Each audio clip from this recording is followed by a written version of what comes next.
Boredom in the market or preparation for a huge movement that no one expects?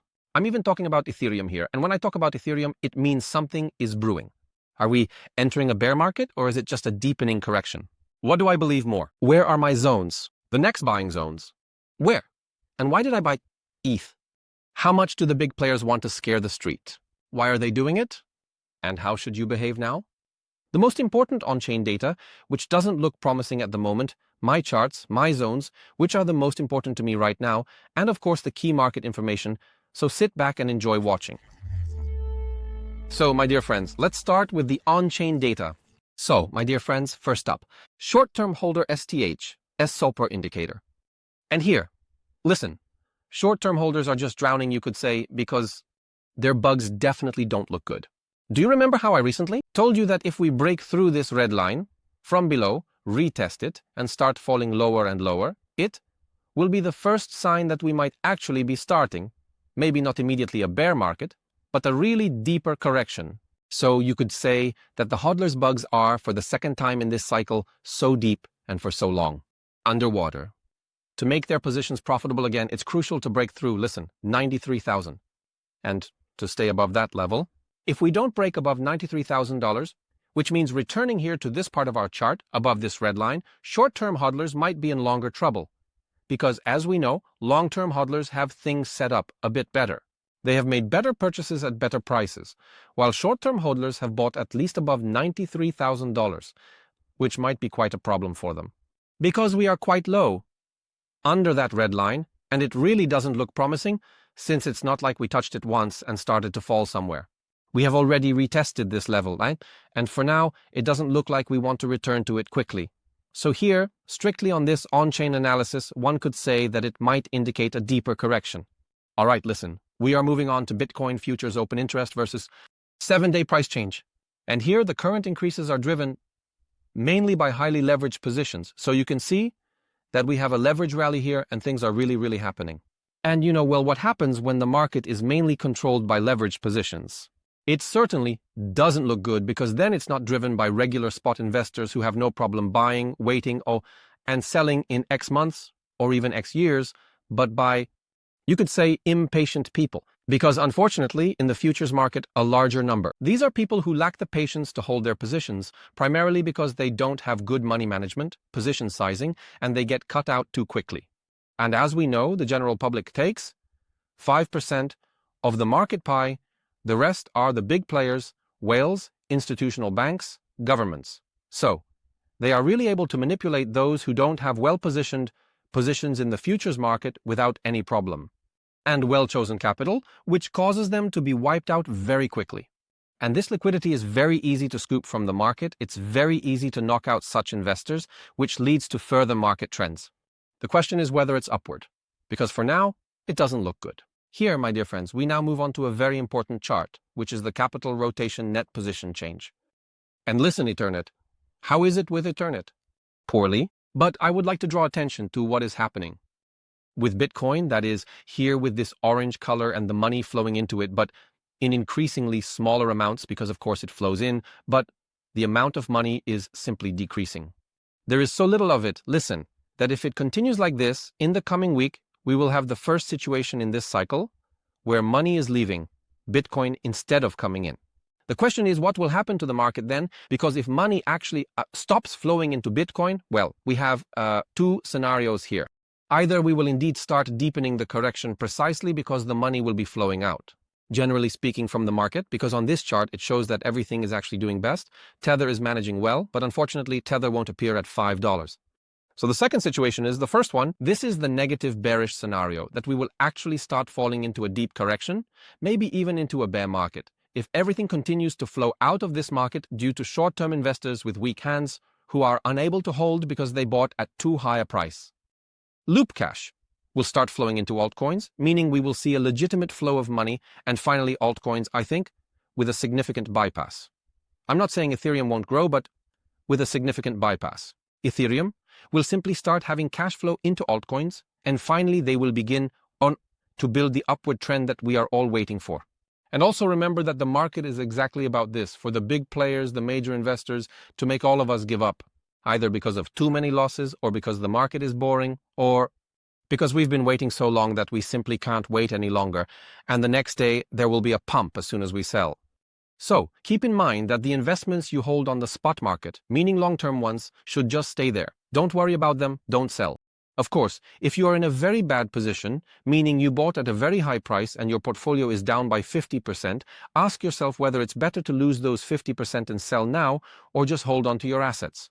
I'm not saying that if you hold on, everything will be fine in a month.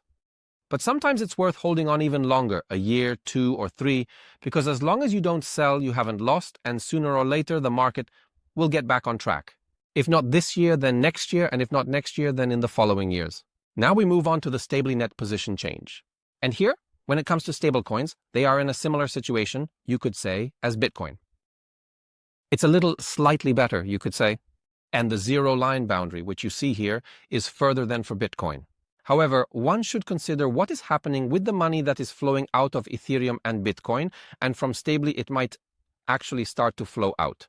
This is not happening yet, but such a situation might occur if we go below the zero level, as it was in October 2024. What does it mean that stablecoins are flowing away? It means that stablecoins, they are simply flowing out strictly from exchanges. People are not interested in buying because why would they keep stablecoins on the exchange if they do not intend to buy? So here the next question arises, because in this on-chain data, we want to see what the sentiment is. You could say how many charts show potential positives and how many charts show negatives. Unfortunately, today on the most important charts that we are looking at, they do not show an optimistic scenario. In fact, you could say it's a negative scenario. As I said, it's not about entering a bear market, but a deeper, or rather an intensification of the current correction might occur. Anyway, we will soon look at the charts and you will learn everything there. And now, my dear friends, we are looking at Bitcoin ETF's 5th consecutive week of outflows. It was the second worst week in this streak. The public is clearly panicking. Because if, remember, we have outflows from Bitcoin ETFs, we will also see a drop in Bitcoin's price. Why? Because the balance in the fund must come out to zero. If people sell Bitcoins and withdraw money, the fund must also sell its Bitcoin to pay out the money to the fund's user. So in such a situation, it directly affects the price of Bitcoin. It can indeed be further driven down by ETFs because they are selling. There is decreasing interest in ETFs, however, there is increasing interest in selling and withdrawing capital from Bitcoin. Additionally, the entire situation suggesting that we might face some sort of crisis in the coming months or years causes people to simply flee from Bitcoin. Additionally, the entire situation regarding the potential end of the war causes risky deflationary assets or risky ones where money can be safely held. I mean, not keeping money in the bank where these funds are blocked, but simply money held in cryptocurrencies. Now, for example, Ukraine will not have to turn to cryptocurrencies as much because why would they if the war is ending? And again, banks will be functioning well. So here, a large portion of people are also moving away from these simply aggressive, you could say, decentralized assets. Besides, my dear friends, if we look at Melania, which is Eternit, there's no surprise here. Of course, there are still outflows much larger than in Bitcoin, and you could even say a bit increasing in recent days. So the situation with ETH doesn't look good. But the question is, does anyone still remember when the situation with Ethereum looked good? Unfortunately, we have constant outflows here, even if there are some small pumps in altcoins. Ethereum doesn't get any boost. It doesn't receive any money, to rebound in any way. And now, my dear friends, Forex Factory. This week we have FOMC. According to forecasts, both Forex Factory and CME FedWatch predict that the rates will remain unchanged. Moreover, this week is quite important because today at 1:30 p.m. we have Forex retail sales, which could indirectly affect the market in some way. However, I wouldn't worry too much about it. But the federal funds rate, FOMC statement, FOMC press conference, and unemployment claims are significant. They can directly affect not only traditional markets, but also cryptocurrency markets. So remember that usually the most important events do not cause price movements during the event itself, as those times are over. They are priced in much earlier by investors. That is today, Monday, Tuesday until Wednesday. Interest rates will likely be priced in on both financial and cryptocurrency markets. Heavily priced in each, so watch out because during these 2 days we might experience high volatility and movements will certainly be strongly marked. And now listen, we are moving on to the most important part of today's episode, which is the charts. What's happening there? Where are the buying and selling zones in case of potential movements? During the interest rate conference. And unfortunately, my dear friends, you have to forgive me because I didn't take my mouse on the trip. My mother-in-law hid it, so I have to use the touchpad. It will be a limited movement. However, I will try to present everything to you as it should be. Listen, when it comes to Bitcoin, because that's where we'll start, we are still in a rather uninteresting place because here, as you can see, I marked a quite important fair value gap zone, which, by the way, I entered for you in the alerts, so it should pop up on CST Pro, I hope, soon. However, entering directly into the fair value gap zone, the red one you see here, we have an immediate sell-off. This might indicate that we have a certain sign of weakness, a place from which we would rather want to move downwards. There's a large portion of investors who simply want to sell, not seeing further desire for Bitcoin to move towards, so to speak, liberation or the sky. Here, everything that enters the red zone could be shorted. Of course, God forbid for long swings, because now long swings in this market are too dangerous, so there's no point in being stubborn. Rather aim for 1 or 2% of base movement and just collect those profits. Quickly switch to break even so you don't get cut out, because why lose money pointlessly in this market when you can simply see how it works and quickly take those fancy profits? Whether it's a bullish formation or a bearish formation when it comes to the daily time frame. For now, we have a bearish formation. In my humble, subjective opinion, we will deepen these declines at least to $74,000. Or is it some kind of bear trap and even a breakout of this? A liquidity grab down to $68,000. Of course, this is a less likely scenario, but still possible. Personally, between $71,000, as you can see here now on this chart, which means this entire green zone from 71,000 to 74,000, I will be setting up with spot purchases. And it's not about buying on the spot to sell soon at 105,000, 110,000, because it will grow. This is my long-term bag. And if we go up, long-term, swing. Because if we go up and try to take, listen, a very important zone for me, namely around $100, $102, $103,000, that's where I will be selling off such a swing. I might leave a small portion to add to the long-term position, precisely for the breakout of 115, 116,000, if such a situation even occurs, because for now it doesn't look positive. Remember that this zone from a weekly perspective is ours, this green zone, which I'm trying to show you here, right here, is the strongest liquidity zone in the entire current bull market. You could say that it is our main resistance to support flip, which in my opinion should be tested sooner or later, and this liquidity should be taken. And we have two scenarios, either from here. Ultimately, we will take the liquidity and continue the bull market, breaking through $130,000, plus, minus, of course, or it will be a blow, so to speak, for Bitcoin, which will cause us to start falling lower from here, and then it won't look good. I will, of course, keep you updated on the situation, because if we reach such valuations, it might be worth considering selling your cryptocurrencies. However, from a weekly perspective, if we look at this chart, it doesn't look too bad. I think any testing, of this horizontal level that we have here, which could also potentially flip around $88,000, is possible. So there's no need to panic here. However, remember to secure your profits in this current market, because it is quite dangerous, quite strangely volatile, manipulated. So if we were to reach such levels, it would be wise to take your profits. As for ETH to Bitcoin, there's really no comment here because I don't even want to look at this chart. It looks so tragic. Ethereum is indeed absolutely so weak compared to Bitcoin, it shows no signals that it wants to come back. It behaves like a total shitcoin, of course, in the pair to Bitcoin. However, if we look at Ethereum itself, the zone I marked is still there, which you also received. The alert on CST Pro, which is information that I am currently buying at $1,750, you should also consider this because it is a good level to purchase Ethereum. Despite the fact, that I don't like this ETH, I don't think it's good, it doesn't mean I should hold a grudge against it. And you shouldn't either when it comes to short-term earning opportunities from this project. What does this mean? It means that we have a lot of interesting rumors that we should take advantage of, namely everyone is saying that Ethereum is not doing well, it performs poorly, it's not good, etc., etc. The public sentiment towards Ethereum is downright tragic. And what's happening behind the scenes? Behind the scenes, my dear friends, the big players are buying up Ethereum, but in a way that it's not visible, so I predict, or rather speculate about a certain move. Ethereum. In the same way, listen, reminds me of the actions and appearance of XRP. Look at what happened with XRP. How long of a consolidation we had, you could say here? This consolidation lasted almost 900 days. So, the consolidation lasted over 2 years. This doesn't mean that Ethereum will now consolidate for 2 years, but the situation is similar. Everyone was saying that XRP is trash, that it will never break out again, that nothing will happen with this coin, that you need to escape from it. And at the moment, when the majority of investors fled from XRP, claiming it was just a shitcoin, look at what happened. And the big players?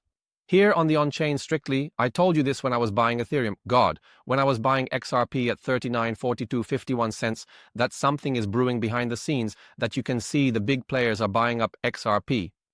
And the general public is selling off completely. And here I simply bought some ETH. Anyway, for $1,750, for $1,900, so this Ethereum, a little bit was purchased by me, about which I, of course, informed you on the CST Discord as well as CST Pro. I will be playing based on speculation.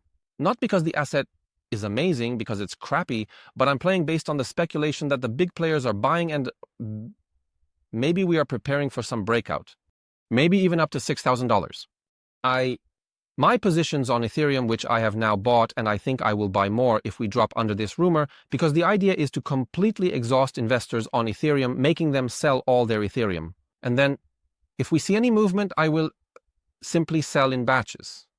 200, 300, 500, 400, 400, 600, and of course, a small bounce back on a potential breakout. So keep that in mind, because there could be dramatic scenes here. It could be a very interesting situation on ETH. Thank you. Listen, when it comes to altcoins, I won't go through all of them, but most of the main altcoins that we talk about in practically all of my market updates or on Discord are currently in a quite interesting, strong, even buying zone. The question is, will we want to bounce back from here for some return, for some attempt at least to rebound certain levels, or is this some kind of small trap? And of course, the hopium that everyone has. It bounced back by 0.5%, so we are starting a bull market. So here, of course, don't be fooled, because it can look different. In summary, the charts, in my opinion, the bear market hasn't started yet, because we will only have confirmation of the bear market well above 71,000, maybe 68,000, then we will have confirmation that the bear market is indeed starting. For now, it's just scaring the street. It's just scaring short-term investors. So in my opinion, the chance of bouncing back to 102,000 or even reaching new highs is really real. And now, my dear friends, we move on to the most important market news. So my dear friends, we will start with ETFs. Namely, the investment fund 21 shares has decided to liquidate 2 actively managed ETFs based on Bitcoin and ETH futures contracts. This refers, of course, to the ARK21 shares Active On-Chain Bitcoin Strategy ETF and the ARK21 shares Active Bitcoin Ethereum Strategy ETF. The decision was made in the face of declines in the cryptocurrency market, after $166 billion flowed out of US Bitcoin ETFs listed on the stock exchange in March 2025. Investors, of course, can trade fund shares until the market closes. March 27th, with liquidation expected, around March 28th, in my opinion, funds have suddenly started to gently withdraw from the highly lucrative options they introduced at the beginning before launching. It certainly doesn't look good for ETH, and this might be the next nail in the coffin for scaring the public that Ethereum is mediocre or might even disappear. And here, by selling off, the public will give the big players a chance to buy back at a much lower price, where the pump will then begin. So keep in mind that the big players don't buy expensively, they want to buy cheaply, especially something that is expected to have huge growth potential, which would be quite a surprise for me, but it's interesting why they are doing it. Listen, let's move on to China for a moment. On March 16th, the Chinese State Council and the Central Committee of the Communist Party of China published an ambitious action plan to revive consumption, aiming to boost domestic demand and make consumption the main pillar of economic growth for the world's second largest economy. In other words, China wants the Chinese to spend money senselessly. The initiative, one could say, is a response to ongoing challenges such as economic slowdown, weakening external demand, and consumer caution when spending their money, which I don't think is bad.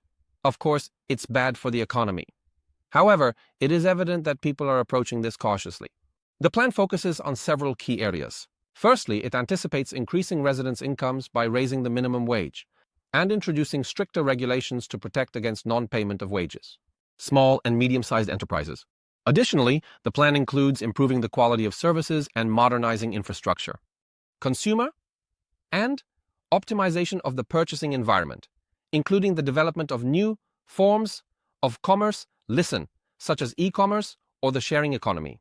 Authorities in Beijing emphasize that stimulation is crucial for balancing the economy, which for decades has relied mainly on infrastructure investments and exports. So something is tripping them up. Or maybe it's not even that they're tripping, but perhaps they're influenced by the fact that Trump wants to start some production activities and China won't be the main supplier to the United States, because for Europe, it will likely remain so. Therefore, something interesting might be happening behind the scenes. Because suddenly, they want to increase economic growth through consumption, and it's quite interesting, where they were always rather the precursor. Precisely in this type of consumption that China now wants to introduce? Now quickly, my dear friends, Durov, because the price of the ton cryptocurrency has increased by 20%, exceeding $3.45 billion and reaching a capitalization of 8.14. After the French authorities returned the passport to Pavel Durov, the founder of Telegram. And of course, the increase in ton is not only because they released Durov, although here all these restrictions have been significantly reduced by the French judge. The increase in ton also coincided with new features of the wallet app and the market's reaction to Durov's freedom, thus symbolizing online privacy. My dear friends, we are moving east for a moment to Russia.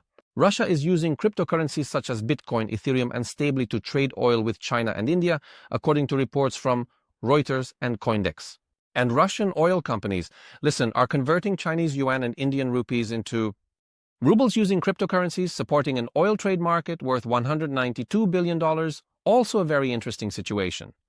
Although, in my opinion, they will be more interested in increasing the value and strength of their own currency rather than Bitcoin. This strategy resembles the actions of other sanctioned countries, such as Iran or Venezuela, which have also used cryptocurrencies to bypass American financial restrictions. And now, my dear friends, that's all. I hope you enjoyed the episode. A slightly different setting, no mouse and mother-in-law, fortunately. But the episode, I hope, was successful. Let me know in the comments what you think about the current market situation. And of course, subscribe, give a thumbs up, and hit the bell so you don't miss future episodes. So thank you very much. Take care. See you later.